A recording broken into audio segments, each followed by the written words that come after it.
कौन सा ऐसा सोशल मीडिया का फॉरम है पॉलिटिकली जो आप समझते हैं कि यार ये तो सबसे इम्पोर्टेंट रोल प्ले करता है। अगर हम फेसबुक की बात करें किया और इफेक्टिवली यूज़ किया सोशल मीडिया का। जब उनकी तकरीर पर पाबंदी लगी, पहले ये था कि पॉलिटिकल पार्टीज अपनी कैंपेन रन्स करती थी। सोशल मीडिया, डिजिटल मीडिया इतनी अहमियत इख्तियार कर गया है। अगर मैं आपको 2 साल पीछे लेके जाऊँ तो बिजली का एक ब्रेकडाउन हुआ था रात जनवरी में, रात 12 बजे के आसपास, और आधे घंटे के अंदर अंदर इतनी मीम्स आ गई थी कि मुल्क में माशाल्लाह लगने लगा है, ये हो गया है, वो हो गया है।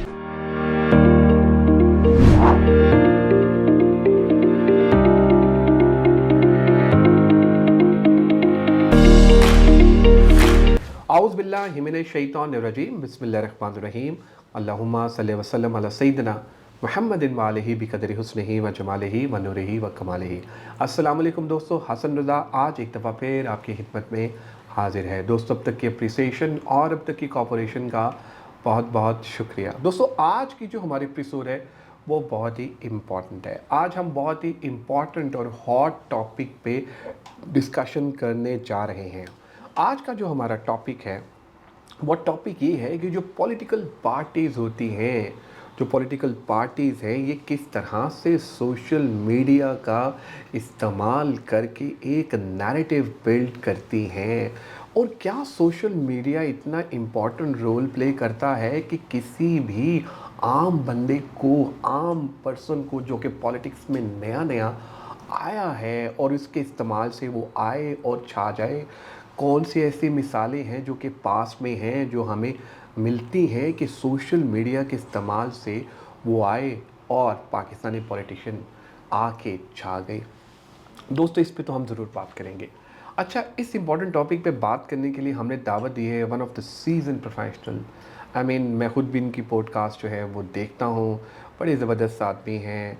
खैर, आदमी कहना तो मेरा ख्याल है ही होगा। ही इज़ वेरी यंग और बहुत एनर्जेटिक हैं, और इनकी पॉडकास्ट बहुत ही इंटरेस्टिंग होती हैं। दोस्तों, इनका नाम है हसीब मलिक। आइए मिलते हैं हसीब मलिक से और जानते हैं उनकी राय। Thank you very much Haseeb for joining us today and I am super excited कि आज आप हमारे साथ हैं। Welcome on board. Likewise Hasan भाई, thank you so much for having me on your show. I hope ये बहुत अच्छा जाएगा और हमें मज़ा आएगा गुफ्तगू शरीद का। श्योर। मुझे इसलिए अच्छा भी लग रहा है कि बहुत सारे इंटरव्यूज़ आपने वहाँ बैठ के लोगों के किए। आज आपकी टर्न आई है कि आज आपने इंटरव्यूज़ देने हैं, तो I am sure that you are comfortable. मैं बहुत ज़्यादा कंफर्टेबल हूँ। रोल्स ज़रूर स्विच हो चुके हैं एंड आई होप के सवाल जो होंगे ना ज़रा तुम तो तेज़ नहीं होंगे मेरे लिए। नहीं नहीं नहीं, इंशाल्लाह ताला नहीं, बड़े अच्छे से और बड़े वो क्या कहते हैं ना, मासूमाना क्वेश्चंस वही हम करेंगे। अच्छा Haseeb, would like to know about जो हमारा टॉपिक है, फिर हम आगे जाके आपकी जर्नी की भी ज़रूर बात करेंगे। माशाल्लाह बड़ा अच्छा काम कर रहे हैं, बड़े बड़े लोगों के साथ आपने जो है वो पॉडकास्ट किए भी हैं। जो हमारा टॉपिक है कि जो पॉलिटिकल पार्टीज़ होती हैं वो किस तरह से सोशल मीडिया को इस्तेमाल करती हैं और एक नैरेटिव जो है ना वो बना लेती हैं, इसके बारे में ज़रा हमें बताइए। अच्छा हसन भाई, if we go back around कोई 10 साल पीछे, तो उससे पहले इलेक्ट्रॉनिक मीडिया था, डिजिटल मीडिया भी ज़रूर था, लेकिन उसकी इंपॉर्टेंस के बारे में हमें इतना नहीं पता था। तो जितनी भी पॉलिटिकल पार्टीज़ थी उनको पता था कि यार ये एक सोर्स ऑफ मीडियम है, यहाँ पे आके हम अपनी कैंपेन्स भी कर सकते हैं, अपना नैरेटिव जो बिल्ड किया हुआ है उसको यहाँ से प्रोपेगेट करने का एक यही ज़रिया है।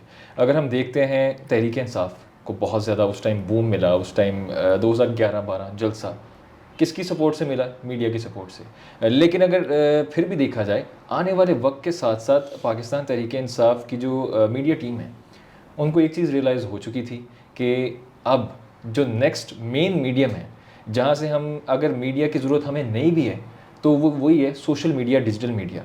आप देखते हैं कि 2018 में कितनी मैसिव कामयाबी इन्होंने हासिल की, वो सारी की सारी डिजिटल मीडिया के थ्रू की गई। हम देखते थे कि खान साहब सिर्फ एक वाहिद शायद खान साहब थे जो ट्वीट्स वगैरह किया करते थे और लोग वहाँ से उनके नैरेटिव को या उनके पॉइंट ऑफ व्यू को, उनके ओपिनियन को देखते थे। इनके अलावा अनलाइक जो दूसरी पॉलिटिकल पार्टीज़ थी, इतना यूजेज नहीं था उनका सोशल मीडिया का, डिजिटल मीडिया का, टेक्स्ट सेवी नहीं थे। और शायद आज जितनी पॉपुलर ये पर्टिकुलर जमात है, इनकी दूर अंदेशी इतनी ज़्यादा थी, इन्होंने 10 साल पहले ही भांप लिया था कि आगे जो दौर है वो डिजिटल मीडिया का है, और शायद इनकी कामयाबी की यही वजह है। और जो दूसरी पॉलिटिकल पार्टीज़ हैं वो थोड़ा थोड़ा नहीं बल्कि बहुत पीछे हमें नज़र आती हैं, क्योंकि उनको शायद इतनी दूर अंदेशी थी नहीं। वो आज भी उसी 90 की जो एक जो सियासत जिसे कहते हैं, या जो एक 90 का जो मीडियम था टीवी, न्यूज़पेपर, उसी को यूज़ करते करते आज तक यहाँ पे पहुँचे हुए हैं। बिल्कुल सही। अच्छा हसीब, हमने बात की कि बिल्कुल हाँ साहब ने पहले ही ये ज़रा मतलब भांप लिया था और पीटीआई ने जो ये किया था। अच्छा मुझे ये बताइए कि आप क्या समझते हैं कि कौन सा ऐसा सोशल मीडिया का फोरम है पॉलिटिकली जो आप समझते हैं कि यार ये तो सबसे इम्पोर्टेंट रोल प्ले करता है? अगर हम फेसबुक की बात करें, इंस्टाग्राम की बात करें, इवन लिंक्डइन की या ट्विटर की, what do you think that? मुझे कहीं ना कहीं लगता है कि Twitter is playing very important role. अच्छा हसन भाई, यहाँ पे जितने भी प्लेटफॉर्म्स हैं डिजिटल मीडिया पे, सबकी अपनी अपनी हैसियत है, सबकी अपनी अपनी इंपॉर्टेंस है। हम टिकटॉक पे देखते हैं 1 मिनट की या 1.5 मिनट की, जितने भी मिनट की वीडियो होती है, वहाँ से एक स्पेसिफिक बयान चले जाता है, ठीक है, वहाँ पर रीच बहुत ज़्यादा है। यूट्यूब पे भी आप लाइव जा सकते हैं, वहाँ पे भी हो जाता है। अगर आपको याद हो, फिर मुझे अगेन पीटीआई की बात करनी पड़ेगी, जिन्होंने बहुत एक्सेसिव यूज़ किया और इफेक्टिवली यूज़ किया सोशल मीडिया का। जब उनकी तकरीर पर पाबंदी लगी तब भी यूट्यूब के थ्रू कितना उन्होंने उसको यूटिलाइज़ किया। अब फेसबुक पे भी लाइव जाके कितना ज़्यादा उन्होंने इसको यूटिलाइज़ किया। तो हर फॉरम की अपनी अपनी इंपॉर्टेंस है। पहले ये था कि पॉलिटिकल पार्टीज़ अपनी कैंपेन रन करती थी अपने जितने भी इलेक्शन से पहले, और वो सारा दिखाया जाता था बाकायदा तौर पे टीवी पे लाइव। इस वक्त ये है कि सोशल मीडिया, डिजिटल मीडिया इतनी अहमियत इख्तियार कर गया है कि शायद अगर इलेक्ट्रॉनिक मीडिया ना भी उस तरह से इनको दिखाए, जिसको कहते हैं ना ट्रांसपेरेंसी के साथ, तो इनके पास एक और मीडियम है, उसको आराम से यूटिलाइज करते करते अपना नैरेटिव जो है बिल्ड करके इफेक्टिवली आवाम तक पहुंचा सकते हैं। और उसमें इंस्टाग्राम भी है, उसमें यूट्यूब भी है, फेसबुक भी है, स्नैक वीडियो भी है और टिकटॉक भी है, और हर की अपनी अपनी इंपॉर्टेंस है। बिल्कुल सही। अच्छा हसीब, ये बताओ कि जो फेक प्रोफाइल्स होती हैं, आई मीन मसला तो यहाँ पड़ता है ना, कि इशू तो यहाँ आता है, वो कहते हैं ना कहानी तो यहाँ शुरू होती है। भाई कैसे पता चलता है कि यार ये प्रोफाइल ओरिजिनल है या नहीं? बड़े बड़े फनकार बैठे हैं पाकिस्तान में, बल्कि पूरी दुनिया में बैठे हैं, वो तो कहते हैं जी इतने पैसे आप पे करें तो हम ये कैंपेन चला देंगे, ऑर्गेनिक कैंपेन होगी, दूसरी कैंपेन होगी, पता नहीं कौन कौन सी कैंपेन्स होती हैं। तो कैसे पता चलता है यार कि एक्चुअली ये जो फॉलोअर्स हैं वो रियल टाइम है या फिर उसने पैसे देके खरीदे इस तरह? अच्छा हसन भाई, आपका वैसे ये बड़ा वैलिड सवाल है, बड़ा ज़बरदस्त आपका ये पॉइंट है। As compare to rest of the world, Pakistan या साउथ एशिया में जो हमारी आवाम है थोड़ी ज़रा ज़्यादा वेली है। अगर मैं आपको 2 साल पीछे लेके जाऊँ तो बिजली का एक ब्रेक डाउन हुआ था जनवरी में रात 12 बजे के आसपास। आप यकीन नहीं करेंगे, मैंने उस टाइम आधे घंटे में देखा है Twitter, digital media, social media, शायद कोई टर्माइल बंद हुआ था, बिजली का ब्रेक डाउन हो गया था, और आधे घंटे के अंदर अंदर इतनी मीम्स आ गई थी कि मुल्क में मार्शल लॉ लगने लगा है, ये हो गया है, वो हो गया है। मतलब हर बंदा इस पे डिजिटल मीडिया पे आके एक नया अपना पॉइंट ऑफ व्यू पेश कर रहा था, ठीक है। फेक आईडीज़ भी बनती हैं, मीम्स बनती हैं, हर चीज़ बनती हैं, फेक इन्फॉर्मेशन भी फैलाई जाती है। जहाँ पे अवाम इतना ज़्यादा थोड़ी डायरेक्शनलेस होती है, करने को कुछ नहीं होता, वहाँ पे ये सब कुछ होता है। अगर हम दूसरे मुल्कों में देखें, वहाँ पे लोग अपने ऑब्जेक्टिव पे काम करते हैं, वहाँ पे उनके पास कोई हेल्दी एक्टिविटी के अलावा उनके पास टाइम होता नहीं है, ठीक है। वो काम करते हैं, सोते हैं, उनकी एक अपनी बिजी लाइफ होती है। लेकिन अनफॉर्चुनेटली साउथ एशिया में बहुत ज़्यादा ऐसा कुछ होता है। बांग्लादेश है, नेपाल है, पाकिस्तान है, इंडिया है, तो यहाँ पे जैसे आम अल्फाज में कहते हैं ना कि अवाम थोड़ी ना ज़्यादा वेली है, तो क्योंकि उनके पास करने को कुछ है नहीं, तो इस तरह की चीज़ें फैलाते हैं। और ऑब्वियसली मैं ये नहीं कहूँगा कि पॉलिटिकल पार्टीज़ भी जो है फेक आईडीज़ वगैरह बनाती हैं, नहीं, प्रोपेगेंडा ज़रूर रन किया जाता है, मिस इन्फॉर्मेशन ज़रूर फैलाई जाती है। इसमें जो हाइब्रिड वॉर है या थर्ड वॉरफेयर जो है होता है, एक बड़े आगे लेवल की ये गेम्स हैं। लेकिन फिर भी गवर्नमेंट को ये चाहिए कि कोई चेक एंड बैलेंस ज़रूर होना चाहिए। हालांकि इसके लिए एक सिस्टम इन प्लेस होना चाहिए, इसको करना बहुत मुश्किल है, लेकिन फिर भी एक सिस्टम तो होना बहुत ज़रूरी है, ताकि एटलीस्ट मिस इन्फॉर्मेशन या जो फेक इन्फॉर्मेशन फैलाई जाती है, आए रोज़ हमें देखने को मिलता है, प्रोपेगेंडा किसी के खिलाफ कर दिया जाता है, और जब सच्चाई सामने आती है तब तक किरदार कुशी हो चुकी होती है उस बंदे की, और हाथ में होता कुछ नहीं। रियल टाइम एग्जांपल आपके सामने आमिर लियाकत साहब हैं, बड़े लोग हैं यार, मतलब हमने सोशल मीडिया के थ्रू पता नहीं क्या क्या चीज़ें कर दी हैं। एग्री, बिल्कुल वजह फरमा रहे हैं। अच्छा हसीब, अब हम बात करते हैं ज़रा आपके सफ़र की। श्योर। और हम बहुत ज़बरदस्त माशाल्लाह आप काम कर रहे हैं। मैं पॉडकास्ट आपकी देखता भी रहता हूँ, मैं माशाल्लाह सीखता भी रहता हूँ। मेरी भी कॉन्टीन्यूस मेरी इम्प्रूवमेंट यही है कि मैं आप जैसे जो नौजवान हैं उनके पॉडकास्ट देख के, चीज़ें देख के, तो मैं भी नहीं, सीखता आप रहता हमारे हूँ। सीनियर हैं, आप हमसे भी पहले से तो काम करें। इवन हमारे लिए जो बोलते हैं ना कि बाय से लाइक तहसीन है कि हम आपने मुझे यहाँ पे बुलाया और हम आपसे सीखते हैं, we look up to you. नहीं, ग्रेट। असल में कासिम अली शाह फाउंडेशन की कामयाबी ही यही है, हमें शाह साहब की तरफ से इंस्ट्रक्शंस हमेशा यही होती हैं कि यार नौजवानों को आगे लेके लाया जाए, क्योंकि मैं उनका भी अपना विजन ये है, वो यही चाहते हैं कि यार आगे जो है ना आने वाला टाइम वो नौजवानों की, तो इसलिए हम भी आप ही के साथ ये पॉडकास्ट और ये प्रोग्राम जो रखना चाह रहे थे। तो किस तरह से ये सफ़र स्टार्ट किया? 2 साल का माशाल्लाह अभी तक सफ़र हो चुका है, और 70 के करीब तो मैंने, अभी हमारी बात हुई तो मैंने देखी, और मैं बड़ा इम्प्रेस हुआ कि यार जिन लोगों के साथ आपने पॉडकास्ट की वो बड़ी ज़बरदस्त और बड़े ही बड़ी मानी जानी शख्सियात थी। तो ये किस तरह पॉडकास्ट की तरफ आना स्टार्ट हुआ? पहले इलेक्ट्रॉनिक मीडिया में थे, फिर सोचा खुदा हाफिज़ अल्लाह, बाय बाय भाई। नहीं, sorry to cut you off, अभी बाय बाय नहीं किया था। अच्छा। बीच में बाय बाय करके फिर दोबारा इलेक्ट्रॉनिक मीडिया की तरफ हम गए, लेकिन अच्छा, ऑब्वियसली स्टार्ट मेरा इलेक्ट्रॉनिक मीडिया से हुआ था, तो जर्नी बहुत इंटरेस्टिंग है। मैं 2016 की बात है, एक प्रोडक्शन हाउस में as a post production assistant job किया करता था while I was in college. तो वहाँ पे ड्रामा वगैरह शूट होते थे, तो शाम को डेटा मेरे पास आता था, तो मेरा काम ये होता था कि उसको कॉपी करना है, मैनेज करके कराची भेजना है। अगर आप कहें तो मैं उस इदारे का नाम भी शेयर कर देता हूँ। हाँ, श्योर। जियो के लिए हम काम किया करते थे, जियो एंटरटेनमेंट के लिए। तो वहाँ पे एक डायरेक्टर साहब आते थे और एक उनके डीओपी थे।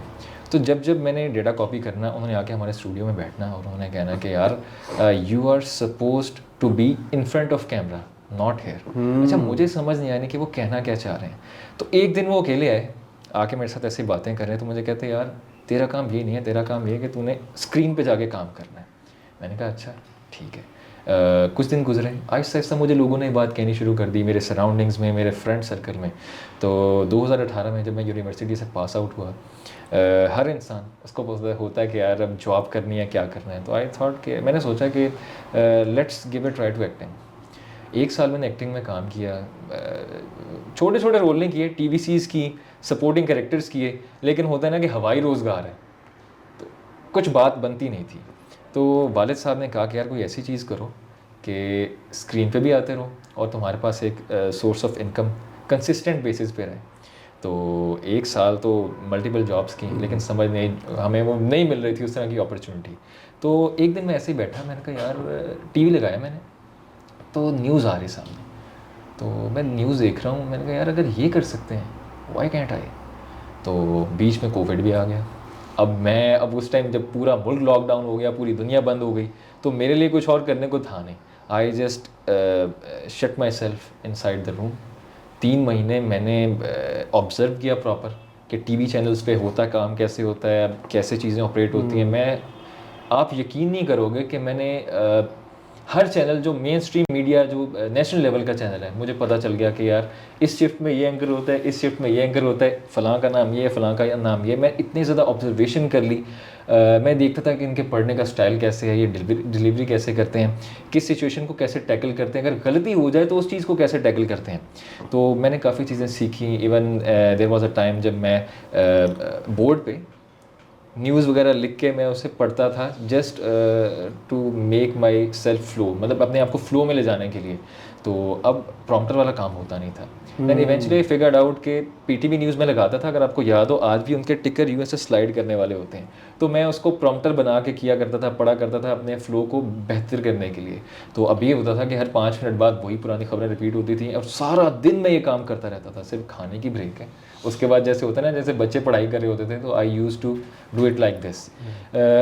थोड़ी रिस्ट्रिक्शंस कम हुई कोविड डेज़ में। नवंबर आई गेस, ये नवंबर 2021 कुछ बन रहा था, तो मुझे अपॉर्चुनिटी मिलती है public news, and I am really very grateful to Chaudhry Jabbar sahab कि उन्होंने मुझे अपॉर्चुनिटी प्रोवाइड की और मुझ पर ट्रस्ट किया। मैं वहाँ पे गया हूँ, ऑडिशन हुआ, तो आई थॉट कि ऑडिशन होगा, रख लेंगे, नहीं तो कह देंगे ठीक है ओके टाटा बाय बाय। मैं वहाँ पे गया तो मुझे कहते हैं कि आप कर लेंगे।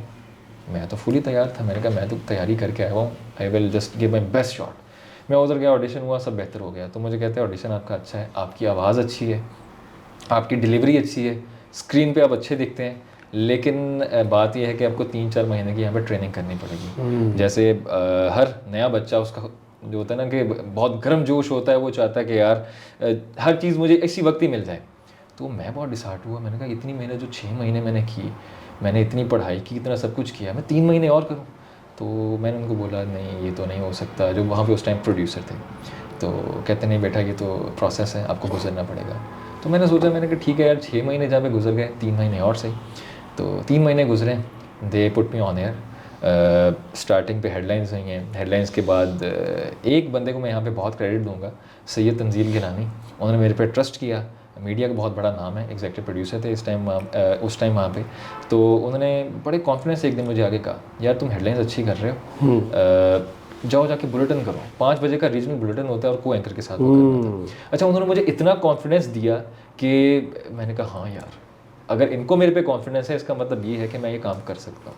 तो हमने वो किया, स्टार्ट कर दिया, करते करते करते करते and I see myself very fortunate कि Allah Taala has been very kind to me कि 1 महीने के अंदर अंदर मैं प्राइम टाइम में आ गया।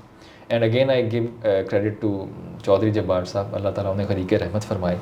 ही is like a father to me, grandfather to me. उन्होंने मुझे बहुत अपॉर्चुनिटी से नवाजा। अपॉर्चुनिटीज़ तो अल्लाह ताला की तरफ से आती हैं, लेकिन सबब अल्लाह ताला लोगों को बनाता है, और मेरे लिए तो वो फादर फिगर की तरह थे। अल्लाह ताला उन्हें खरीके रहमत फरमाए। 6 महीने गुजरे, हमने न्यूज़ की सब कुछ किया, तो मुझे कहा गया कि यार अब वर्ल्ड कप आ रहा है तो आप उसकी ट्रांसमिशन करेंगे। तो क्रिकेट क्योंकि मैंने बहुत ज़्यादा खेली हुई थी, तो हमने वो ट्रांसमिशन की, बहुत अच्छी हुई, बड़ी पजीराई मिली। अगेन न्यूज़ की तरफ वापस आ गए। फिर कुछ टाइम गुजरा तो मुझे PSL का कहा गया कि वो ट्रांसमिशन करें। अब ये था कि न्यूज़ पे तो हम सिर्फ प्रॉम्प्टर पे स्टिक रहते हैं, लेकिन उसमें ये था कि आपने प्रॉम्प्टर से आउट होना है, आपकी फिलबदी चीज़ें हैं, आप नॉलेज यूज़ कर रहे होते हो बगैर किसी स्क्रिप्ट के, बगैर किसी चीज़ के, और उसमें क्योंकि वर्चुअल था, मूवमेंट बहुत ज़्यादा थी, तो हम क्रिकेट भी खेला करते थे ऑन एयर, तो उनको बहुत काम पसंद आया। तो करते करते फिर मुझे वर्ल्ड कप की ट्रांसमिशन मिल गई। अब अगेन सोशल मीडिया की अहमियत का मुझे जो है वो थोड़ा सा लेटर ऑन मुझे इसका अंदाज़ा हुआ। मैंने सोचा, मैंने कहा यार इलेक्ट्रॉनिक मीडिया कर लिया, let's give a try to social media. तो मुझे मेट पाकिस्तान पे अपॉर्चुनिटी प्रोवाइड की गई, तो आई थॉट इसको भी ट्राई करते हैं, देखते हैं कैसे है। तो मैंने जब ज्वाइन किया, मुझे ज़्यादा टाइम नहीं हुआ, मैंने दिसंबर 2022 में ज्वाइन किया था। तो वहाँ पे मज़ा आना शुरू हुआ, नए नए लोगों से मिलना शुरू किया। अब हर बंदा जो भी मेरे पास गेस्ट आता है, पॉलिटिकल जो आते हैं, पॉलिटिकल पार्टी से ताल्लुक़ रखने वाले लोग आते हैं, आर्टिस्ट आते हैं, फिल्म TV डायरेक्टर्स आते हैं, एंटरप्रेन्योर्स आते हैं, ऑथर्स आते हैं, तो हर बंदा मुझे कुछ ना कुछ नई चीज़ सिखा के जाता है। तो मुझे बहुत ज़्यादा मज़ा आना शुरू हो गया। और जैसे आपको पता है कि एक बंदा वायरल हो जाए तो फिर उसके बाद लोग कैसे आपको पजीराई भी देते हैं और आपके DMs में स्लाइड भी करते हैं, पजीराई करते हैं। तो मुझे और ज़्यादा मज़ा आना शुरू हुआ। मैंने कहा यार this is a thing that I need to do now. तो फिर मैंने इलेक्ट्रॉनिक मीडिया को कुछ टाइम के लिए थोड़ा खैराबाद कहा, तो तब से यही चीज़ें चलने लगी हुई हैं। अभी recently I got an opportunity, I was approached by Express News. तो उन्होंने कहा कि जी आइए हमारे साथ काम करें। तो आई सेड व्हाई नॉट, करना चाहिए। लेकिन ये है कि पैरेलल डिजिटल मीडिया और इलेक्ट्रॉनिक मीडिया दोनों को साथ साथ लेके चल रहे हैं। Great, wonderful Haseeb, what a inspirational story यार। I mean amazing and super. बड़ा मज़ा आया आपके साथ बात करके। I really enjoyed the whole session. और हमारी बेस्ट विशेस आपके साथ हैं कि अल्लाह ताला आपको हमेशा कामयाब करे। अच्छा Haseeb, thank you very much for today session. I mean यार बड़ा मज़ा आया और बहुत अच्छा लगा आपके साथ ये time. Thank you so much, likewise, and it's an honour for me to be on Qasim Ali Shah foundation. Great, wonderful, thank you. आप लोगों का ही बहुत शुक्रिया आज के एपिसोड देखने का। मैं उम्मीद करता हूँ कि आज के एपिसोड आपको पसंद आई होगी। दोस्तों हमारे साथ थे हसीब मलिक। हसीब मलिक साहब ने हमें ये बताया कि किस तरह से जो पॉलिटिकल पार्टीज़ होती हैं वो सोशल मीडिया को यूज़ करके बेहतर तरीके से अपने आप को ब्रांड कर सकती हैं। दोस्तों हसीब मलिक का जो जर्नी था, आई मीन इट्स अमेजिंग और वंडरफुल। यार मुझे तो लगता है कि कामयाब होने के लिए ना उम्र ज़रूरी नहीं है, जज्बा बड़ा ज़रूरी है। अब आप देखें कि इनका है तो ये बड़े यंग एनर्जेटिक भी हैं और 2 साल का इनका एक्सपीरियंस है माशाल्लाह, लेकिन 2 साल के अंदर जितनी कंट्रीब्यूशन इन्होंने अभी तक की है शायद ही मेरा ख्याल है कि 10 साल वाला है या 15 साल वाला उस तरह से। तो मैं अक्सर कहता हूँ कि this is the best time कि आप रिवर्स मेंटोरिंग पे काम करें, आप अपने जूनियर से सीखें। तो मैं तो एज ए सीनियर ये मानते हैं, लेकिन मैं तो इन जैसे जूनियर से सीख के ही आगे इम्प्रूव करता हूँ। दोस्तों आप भी अपना फीडबैक जो है वो हमें ज़रूर दीजिएगा ताकि हम भी इम्प्रूव कर सकें। दुआओं में याद रखेगा, इंशाल्लाह अनकरीब एक नई केस नई टॉपिक के साथ आपकी खिदमत में दोबारा हाजिर होऊंगा। Take care, bye bye.